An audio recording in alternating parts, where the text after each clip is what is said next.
The past 2 mornings, the air has been crisp and the hue of the morning light is changing. Ready or not, fall is on the way, but I am soaking up these last few days of summer at home. Join me today for some simple and beautiful late summer homemaking. We are very fortunate to live in a beach town, and though there is a sense of endless summer here, there are gentle reminders that fall is on the way. There's this wildness, almost a grit and a grime, that is really beautiful and unique to the end of summer, and I try to capture that before it's gone. Overgrown gardens, neglected chores, sun-kissed skin, but juxtaposed with this energy and wildness are darker mornings, golden sun, and just the slightest undercurrent of coolness in the air.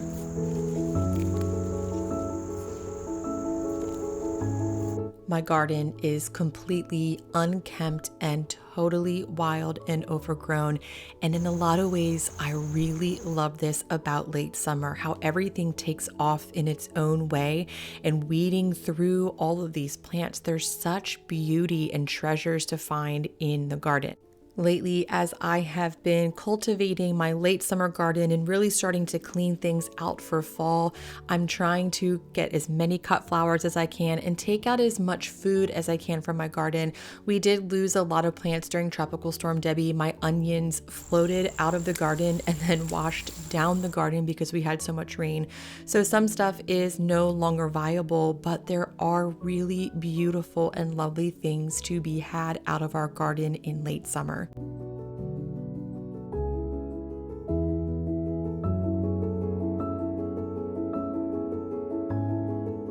Late summer marks the beginning of the harvest for many people. Now, in these parts, we have been harvesting food from gardens and getting food from local farms for quite a while now, but I am trying to harvest and preserve whatever I can from my garden right now so we can enjoy it later. And one of my absolute favorite things to preserve from the garden is basil, particularly homemade pesto. And this is really nice because whether or not you have a huge garden, a homestead, or just a small pot of basil, you can preserve pesto at home to enjoy all year. Last year and this year, I made walnut pesto because pine nuts are so expensive. So I just get a big bag of walnuts at Costco or Sam's. To make this particular recipe, I am putting 2 cups of fresh basil from the garden in a food processor. I'm also adding in about 2 cloves of garlic. This garlic is from my garden and some of it grew really well and some was small. So I'm using up the small garlic cloves first. And then 1/3 of a cup of walnuts. And then I'm pulsing that in the food processor just until it's a little chunky. And then I'm adding in about 1/2 cup of Parmesan cheese and 1/2 cup of olive oil. You can add more or less olive oil depending on what type of consistency you want. I prefer mine a little bit chunky, and you can always add more oil to your dish whenever you are using the pesto, so I don't worry about that too much at this point. Basil is the gift that keeps on giving in a garden. My friend and I were just talking about how all of our tomatoes died this summer and everything has been a mess in our gardens, but the basil, it is going strong. So if you are thinking about starting a garden next year, I really recommend growing basil, if nothing else, because it's so easy. And then come midwinter, when it's cold and it's hard to get fresh, really beautiful food, you have some stowed away in your freezer and you can have fresh pesto.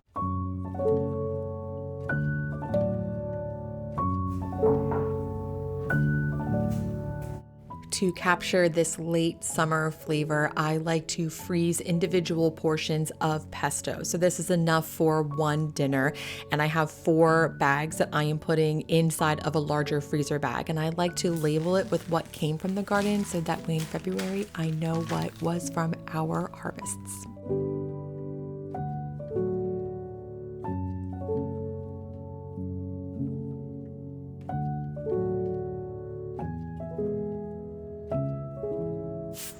One of the best parts of late summer at home is that I can actually spend some time outside without feeling like I am going to melt to death. It has been brutally hot here, and we have not even had a chance to enjoy our brand new back patio and pergola and furniture. So I am trying to clean things up a little bit out back, but for now, I'm going to keep things relatively bare until we are for sure out of hurricane season, because it's such a pain to put everything out, take it back in, bring it back out, and then worry that it's all going to fly away or break. So I'm trying to get things cleaned up outside enough just to enjoy them. But really at late summer, what I love the most is being able to bring the beauty of outside into the home. My two favorite times a year for fresh cut flowers is the very beginning of the year when I get that first flower out of the garden with that short stem, but just a little peak of spring and summer on the way. And then the end of summer right now when the stems are long and the blooms are wild and I can pull just about anything out of the garden and make it look beautiful. Last year, I preserved a number of flowers from the garden and they're still in my bedroom now, adding a lot of color. And I'm hoping to preserve more this year. I'm not quite there yet. I like to preserve my flowers closer to the first frost. But not only does this add a lot of beauty to my home, but it's also really simple and easy. And it's the sort of snippet of a memory that I hope my daughter has of her childhood home. Beautiful fresh flowers that she helped grow.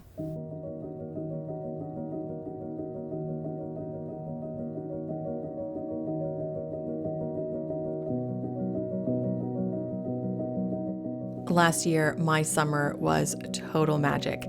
We had a really fruitful garden. I had a ton of cut flowers. I started preserving food and got really serious about my sourdough journey. And at the same time, my daughter was still napping. So I was able to read a ton of books and do all sorts of things like keep the peach cobbler flowing in the kitchen. This year, I have not had the opportunity to make peach cobbler as much. It's my favorite summer dessert. I think that it's not summer unless there is a peach cobbler in the kitchen, and we just haven't had the opportunity this summer because we've been sick a lot, there are no more naps, and life is just a little different. So before summer is officially over, I am trying to squeeze in as much sourdough peach cobbler as I can. You can grab this recipe over on my blog at moonandmagnolia.com. There's a peach cobbler recipe and also a very similar sourdough pumpkin cobbler recipe. So if you have moved on from summer and you're ready for fall, you can make a pumpkin variation of this. Southeastern peaches are still available. These peaches were actually not quite ripe, but surprisingly, it worked out really well to use peaches that were slightly underripe. So what I did is I sliced a little X in the bottoms of them and put them in boiling water, brought it back to a boil and let them cook for about a minute. And that helps soften some of the skin and even the flesh of the peach. When it comes to cooking and baking, my number one goal in my life and also to share with you is simplicity and often efficiency. So this looks like it would be complicated because you have to make the peaches and the cobbler topping, but it's very easy.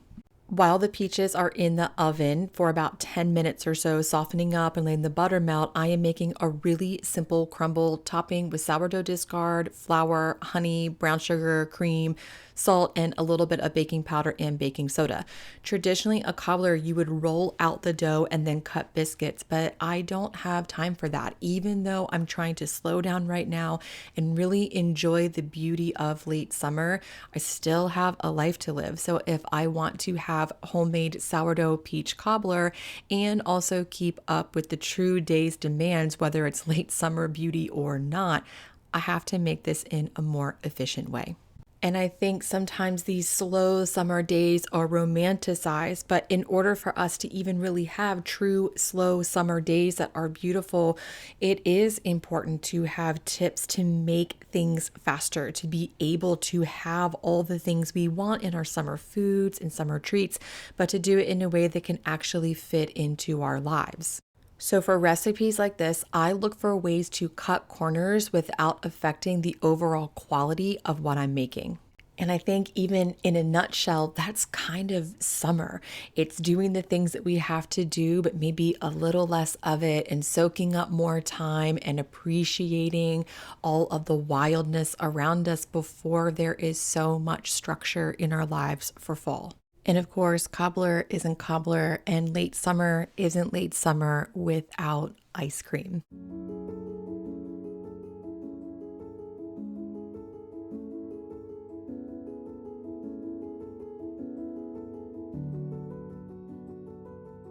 Late summer tomato harvests are one of the best parts of this time of year. My tomatoes did not make it this year. Half of my tomato crop got taken out by bugs, the other half got taken out by Tropical Storm Debbie, but luckily we can still get these beautiful rainbow heirloom tomatoes from local grocery stores and farmers markets. The mornings and the evenings here are cooling off, so some of my desire for those very, very summery flavors are beginning to wane, but the afternoons are still very warm here. So I like to have some stuff around that can be refreshing, like this tomato gazpacho.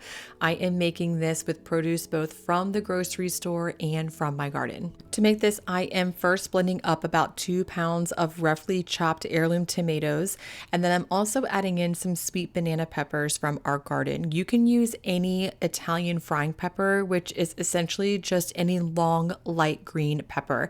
And then I'm using about 1/3 of an English cucumber. I prefer an English cucumber because they don't have as many seeds, so I don't have to worry about de-seeding it, but you will need to peel it. And then I also have some leftover onion that was pre-chopped in the fridge and a clove of garlic from my garden. My regular blender is broken and I have not gotten around to replacing it, so I am using this small NutriBullet, which works fine, but it does require some more steps because I can't blend it all in one batch. So if you have a regular blender, this will be easier for you. You won't have to swap things out. So once everything is blended up, it does get like a little foamy and weird looking, but that will change in time. So once it's blended up, I am then adding in a little bit of salt. In this case, I'm using white wine vinegar, but traditionally you would use sherry vinegar and about 1/2 cup of olive oil. And once you blend it with the olive oil, you'll notice the color starts to change. So it turns this nice bright orange color. That is what you are going for. And once you achieve that color, you can simply just strain it right through a fine mesh strainer and get all of those little hard bits and fibrous pieces out. And you have a really simple gazpacho. This is best if it is chilled in the fridge for 8 hours or overnight. Our culture rushes the next best thing. There's always this push early in summer, as early as July, to get ready for fall, to buy all of your Halloween decorations, to even start preparing for Christmas. But really, this is the time of year when we get to start enjoying the fruits of our labor of summer. Late summer is the harvest. So even though, yes, I love fall, who doesn't like cool, crisp weather, I'm really trying to slow down in a way that works for my lifestyle and enjoy late summer and appreciate it for exactly what it is. This window of beauty of late summer and late summer homemaking is fleeting. Of course, it won't be here for another year once it passes.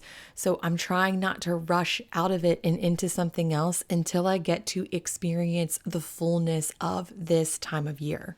I get a really deep sense of nostalgia this time of year for things not that long ago, like getting serious about my sourdough bread journey last year around this time, but also things like the beginning of school and easy, carefree days in summer as a child. And so this time of year, I'm really trying to embrace that in my home for my own life, for my own well-being, and also for that of my family, because there is such a sweetness this time of year that I really want to hold on to, because soon life will be busier. School has already started. The holidays are just around the corner, and these sweet, simple days, even on days they don't feel sweet and simple, are really lovely and beautiful to have, especially when you really embrace them in your home and do the things that you love in ways that work within your lifestyle. I hope this video has inspired you to soak up all that late summer has to offer. Thank you so much for stopping by Moon and Magnolia's YouTube channel, where we elevate the everyday from scratch and at home, and I'll see you again next time.